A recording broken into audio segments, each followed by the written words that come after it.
Olha, hoje a gente vai mergulhar a fundo numa história bem interessante, a da segurança do trabalho aqui no Brasil. E não é só sobre um monte de leis e regras, não. É sobre uma mudança gigantesca de mentalidade. A gente vai ver como o país saiu de um modelo de só seguir a cartilha para de fato construir o que a gente chama de cultura de segurança. Pois é, essa frase é forte, né? E ela é o nosso ponto de partida. Isso mostra o tamanho do problema que a gente enfrentava. A gravidade da situação foi tanta que acabou forçando toda a evolução que a gente vai conversar hoje. É aquele tipo de passado que, sem dúvida, moldou tudo o que temos hoje em segurança no trabalho. Então, para a gente entender essa transformação toda, nosso papo vai ter 5 partes, beleza? Primeiro, a gente olha o histórico de acidentes. Depois, como as regras foram mudando. Aí o pulo do gato, a tal da cultura de segurança e como ela amadurece. E no final, a gente encara a realidade. O que acontece, legalmente falando, quando a prevenção falha. Bora lá então. Primeira parada. Vamos voltar um pouco no tempo para entender por que a segurança do trabalho virou uma urgência por aqui. Gente, olha esse número. É de cair o queixo, quase 15%. Em 1969, essa era a fatia da força de trabalho registrada que sofria algum acidente. Para ter uma ideia, é como se num grupo de 7 pessoas, uma delas com certeza ia se acidentar no trabalho. Era um cenário alarmante e foi essa a gota d'água que fez o governo ter que se mexer. E qual foi a resposta para essa crise toda? Veio em forma de lei. Mas, não foi algo que aconteceu do dia para a noite, não. Foi uma evolução, sabe? Um processo lento que mostra como a mentalidade sobre segurança foi mudando aos pouquinhos. Dá uma olhada nessa linha do tempo. Ela mostra uns momentos-chave. Começamos lá em 1891 com a primeira preocupação com o trabalho infantil. Aí pulamos para 43 com a CLT unificando tudo. Mas o grande momento mesmo, o divisor de águas, foi em 78. Foi ali que o Brasil parou de só copiar a regra de fora e criou as nossas próprias normas regulamentadoras, as famosas NRs. E a coisa não parou, claro. Em 2019, veio o PGR, que inaugurou de vez a era da gestão de riscos. E é aqui que a gente vê a virada de chave na mentalidade. Pensa só, antigamente a lógica era corrigir. O acidente acontecia e aí a empresa ia lá e pagava uma indenização. Era uma atitude passiva. Hoje, completamente diferente. Com o gerenciamento de riscos e o PGR, o foco é em prevenir, é ser ativo, é um trabalho contínuo. A gente não fica esperando a bomba estourar, sabe? A ideia é achar o perigo e controlar ele antes que vire um acidente. Bom, e tudo isso que a gente conversou até agora nos traz para o coração do nosso papo.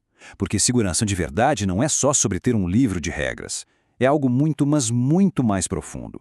É sobre a tal da cultura de segurança. Aí vem a pergunta de $1 milhão, né? Será que adianta só seguir as regras para evitar um desastre? A história já provou que não.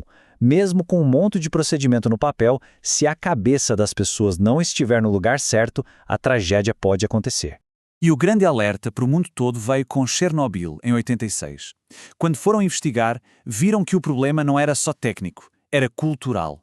O buraco era muito mais embaixo. Não era gente quebrando regras. O problema é que a cultura de segurança na prática nem existia ali.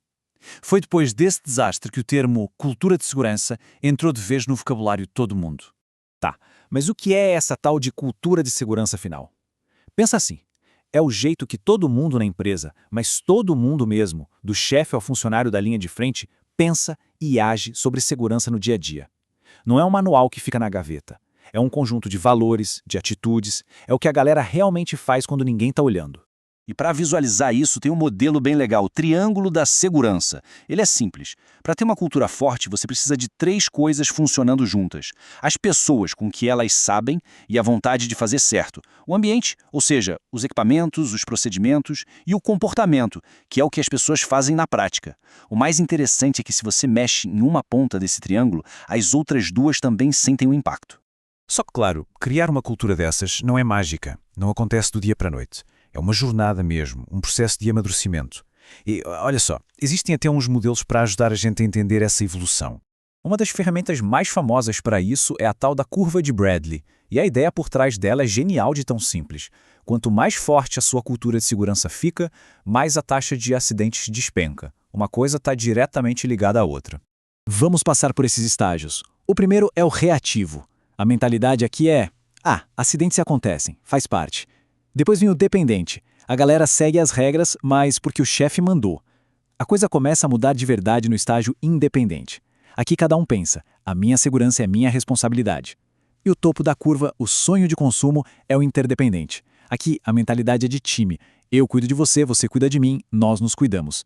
É nesse ponto que o número de acidentes chega perto de zero. Mas e quando a prevenção falha? Quando, mesmo com tudo, um acidente acontece? Bom, aí as consequências são pesadas e elas vão muito além do dano físico. A gente entra no terreno complicado da responsabilidade legal.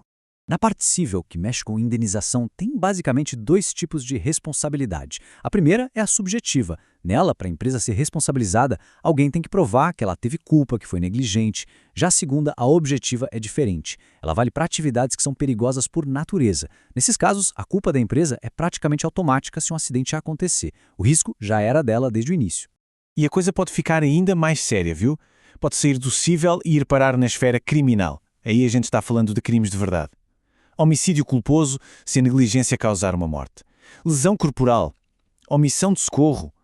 Isso deixa bem claro que não ter uma cultura de segurança forte não é só um risco para o bolso da empresa, é um risco penal para os gestores.